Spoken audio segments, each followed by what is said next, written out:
And today I want to tell you another heartbreaking story. He's the best thing that ever happened to me. Thus began the love story of Shanann and Chris Watts. These days, seeing a person's life and figuring out who they are and what their hobbies are can be done through social media.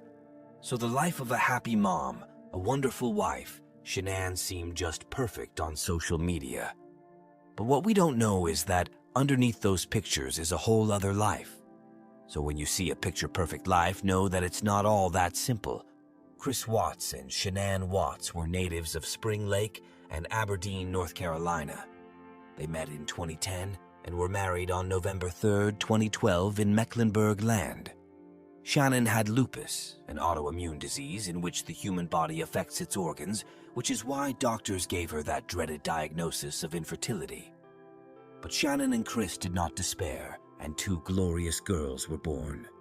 They had two daughters, Bella Watts, born in 2013, and Celeste Watts, born in 2015.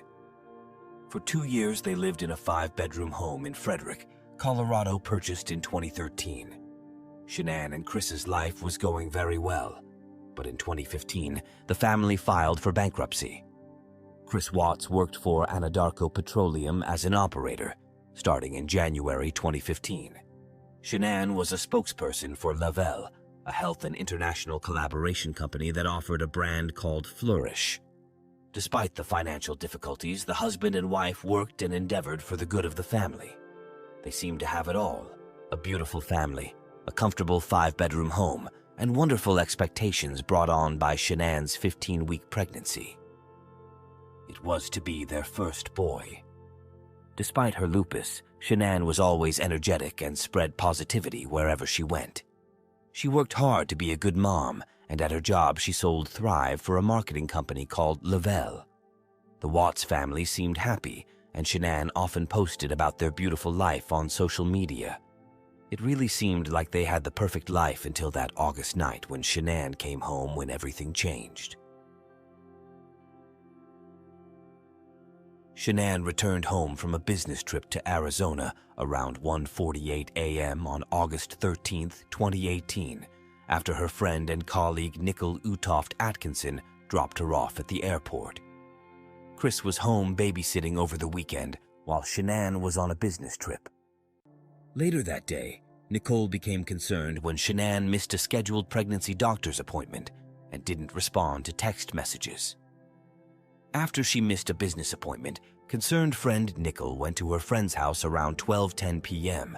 and, when there was no response, contacted Chris, who was at work, and called the Frederick Police Department to report Shanann and the girls missing. Around 1:40 p.m., a police officer arrived to conduct a welfare check. Chris arrived home, entered the house through the garage door, and left Nicole and the police waiting at the front door for a few minutes. During the welfare check, he allowed the police officer to search the house, but neither Shanann nor the girls were anywhere to be seen. When they entered the house, the police officer saw signs that Shanann had returned home safely from her trip. There was a suitcase by the stairs and the girls' shoes by the door. A surveillance camera mounted on the porch later confirmed that Shanann had entered the house. However, she was not there, and apparently did not take anything with her except her children. Police reported that her purse, wallet, and medication were found in the house. Other strange finds include Shanann's cell phone, which was found in the cushions of the upstairs couch, not in her purse. The dog was in the house and was clearly agitated. Her car, which still had the children's car seats in it, was in the garage. Her wedding ring was also found in the master bedroom after Chris showed it to police during a search of the home. The FBI and Colorado Bureau of Investigation joined the investigation the next day, August 14th. As investigators with search dogs combed the area, detectives decided to interview the closest missing person first. The questioning began with Chris, and then the Watson family. When questioning Chris, he was immediately asked if he noticed anything strange about his wife's behavior. Perhaps there had been conflicts recently. Chris assured that they met at home and talked, after which Chris started talking about divorce. Shanann and Chris talked for a long time and even cried together, saying what was in their hearts, and then Chris left for work and has not seen Shanann and the girls since. Chris first told police he had no idea where Shanann, Bella, or Celeste might be, and hadn't seen his wife since 5:15 a.m. outside. Detectives decided to verify Chris's words and saw that they had indeed seen him leave his home in Frederick, a community 20 miles north of Denver, around 5:15 to 5:30 a.m. on Monday, August 13th. Chris Watts told police investigators that morning he went to a workplace owned by his employer, Anadarko, about 40 miles from his home, 12 miles northeast of Keensburg. The place was called Chervy 319.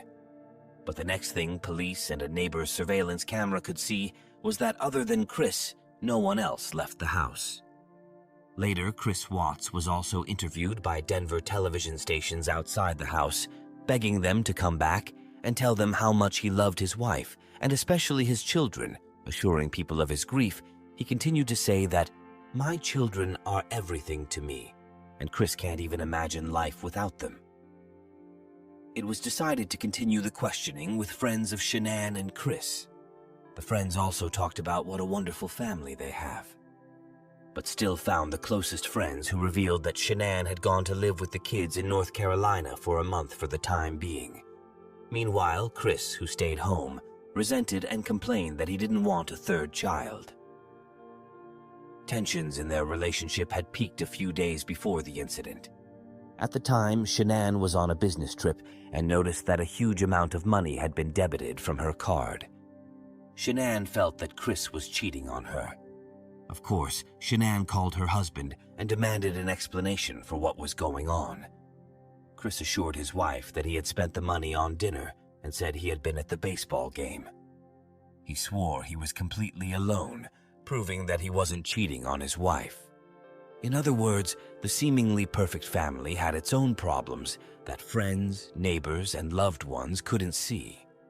When the search for Shanann and her daughters began, one of the police officers during the search saw a crumpled sheet from the husband and wife's bedroom in a trash can, which became one of the strong evidences later on. People around him, co-workers and friends, saw that Chris was a wonderful husband and grief-stricken father. The disappearance of Shanann, Bella, and Celeste became a public matter. Journalists from all over the country were talking about it. One reporter who had been around since the beginning of the investigation began to notice that something strange was really going on with Chris. As the reporter himself said, "I couldn't directly ask about the involvement in the disappearance of Shanann and the daughters because that would have hurt him and sounded cruel. So I decided to just ask if there were any conflicts between Chris and Shanann, and I wanted to see how he would react to my question." I was surprised that he responded right away, but he gave me an answer right away. Chris Watts surprised me with his response and reaction. He looked directly into the camera and calmly asked his wife and kids to come back. I'm not a police officer, but even I and the photographer next to me were horrified by his response.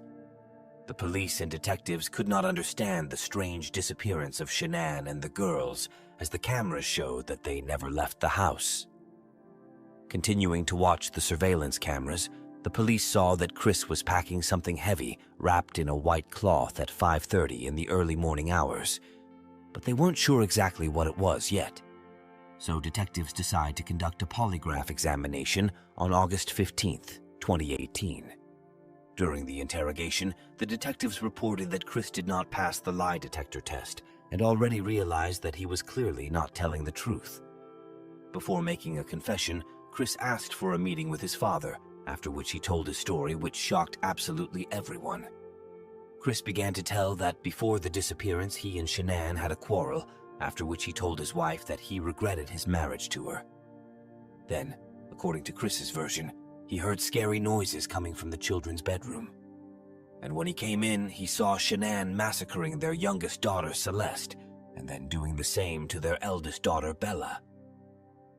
After seeing what Shanann had done to his beloved daughters, Chris was so distraught with horror and anger that he decided to do the same to Shanann and smothered her with a pillow.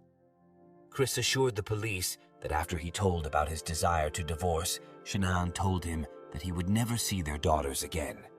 and after that, she set out to dispose of the daughters. The interrogation of Chris lasted about 7 hours. The same questions were asked of Watts over and over again to make sure the results were accurate. In the meantime, the police officers continued their work. Chris's co-workers were questioned next, and it was learned that Chris's work car had a GPS chip embedded in it that showed the car's location and movement. After examining the location of the car, they found out that Chris did not go to the office for work that day, but went straight to one of the work wells for some reason.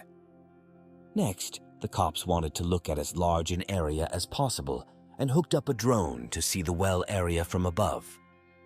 Finally, one of the main clues was found. It was the same white sheet that was found crumpled up in Shanann and Chris's home. On August 16th, authorities found the bodies of Watts's family members on the property of his former employer, Anadarko Petroleum. He was fired on August 15th, the day of his arrest. The girls' bodies were found hidden in oil tanks. Shanann was buried in a shallow grave nearby, probably because the opening in each tank was only 8 inches, so she was not placed in the tank either, as her body would not have passed through the entrance. What was the cause of such a horrific crime? And was it really as Chris says? The detectives continued their work, and during the interrogation, Chris said that in reality, he and Shanann had been living as 2 complete strangers to each other for a long time. Their marriage was on the rocks. Shanann tried her best to keep their family perfect, and unfortunately only Shanann was trying to keep the family together, and Chris had other plans. In this story, a person appears who is already changing the picture of this case. Nicole Kessinger shows up and turns out to be Chris's lover. Nicole says that Chris was serious about his divorce and relationship with Nicole.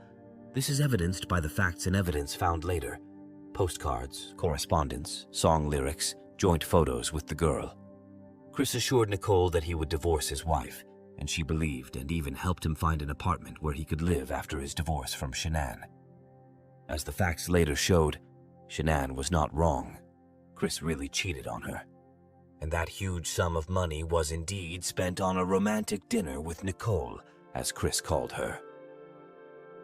At the time of the disappearance of the children and pregnant Shanann, having heard the news through the media, Nicole herself went to the police and said that Chris was a wonderful man and he could not be involved in the disappearance of his wife, who was still pregnant, and his daughter.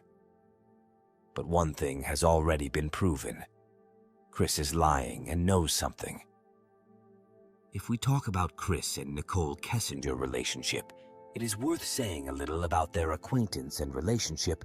Nicole was Chris Watts's co-worker at Anadarko Petroleum. She started as an accountant and then became a field engineer. In 2018, she joined Tasman Geosciences, which contracted with Anadarko Petroleum Company. The pair developed a friendship and then began an affair in June 2018, 2 months before the terrible tragedy occurred. Nicole Kessinger told police she knew about Chris's marriage, but had never met Chris Watts's children, and he told her he was breaking up with Shanann. She also said Chris slept in the family basement so he could continue to live at home and take care of the children despite their separation. Nicole claimed that she knew nothing about Shanann's pregnancy at the time she was dating Chris and instead learned about it from media reports. She took part in extensive interviews to share what she knew about Watts and his current situation and gave her phone to be checked. It turns out that on the night of the murder, Chris Watts and Nicole Kessinger had a 111-minute phone conversation. The conversation ended at 11:19 p.m., around the time Shanann was originally due to arrive home from a work trip, but the flight was delayed.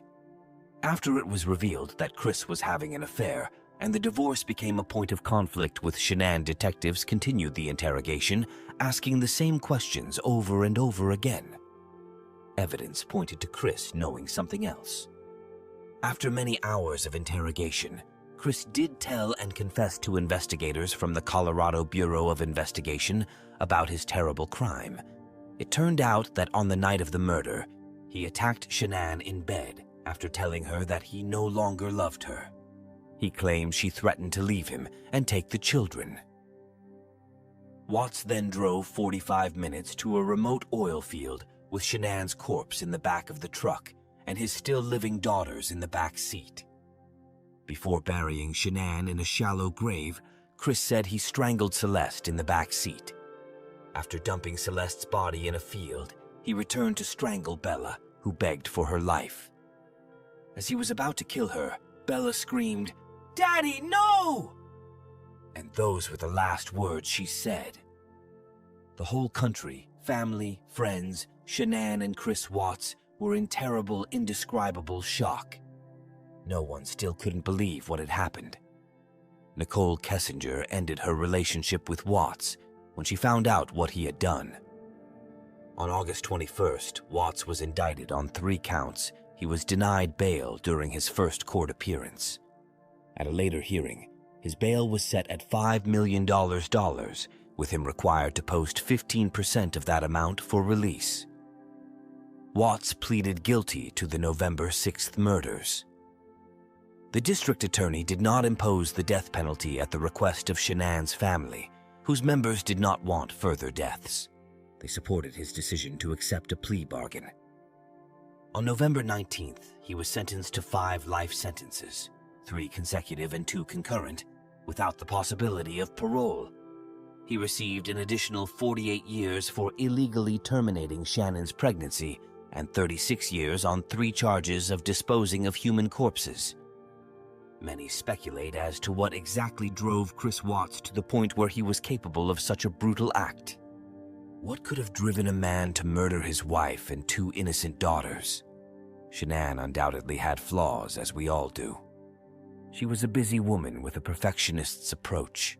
Her lupus diagnosis had forced her to become almost obsessive about her health, and her desperate desire to prove to the world that they were happy sometimes made her a demanding mother and wife. But it was the desperation of a woman trying to keep her family together. Chris, on the other hand, has abandoned his family in every way except legally, which would be much better than his evil actions. He has been called both a narcissist and a psychopath, displaying a coldness that shows how twisted he is. While Shanann was trying to save family, Chris was only destroying. Birthdays and holidays are no more. Little Bella and Celeste will never play or go to school again. They will never grow up to be the wonderful young women they could have been. Shanann's unborn child was never born and never knew life. Chris had destroyed a family, and it was that family that he had to protect and cherish more than anything else. While many people question and ponder what made him do it, no one can deny that he deserves to be locked away forever. What do you think of today's story? Write your opinion about this case in the comments. I thank you for your attention and recommend subscribing to the channel, as well as clicking on the bell to not miss new videos that are released daily. Take care of yourself and your loved ones. See you soon.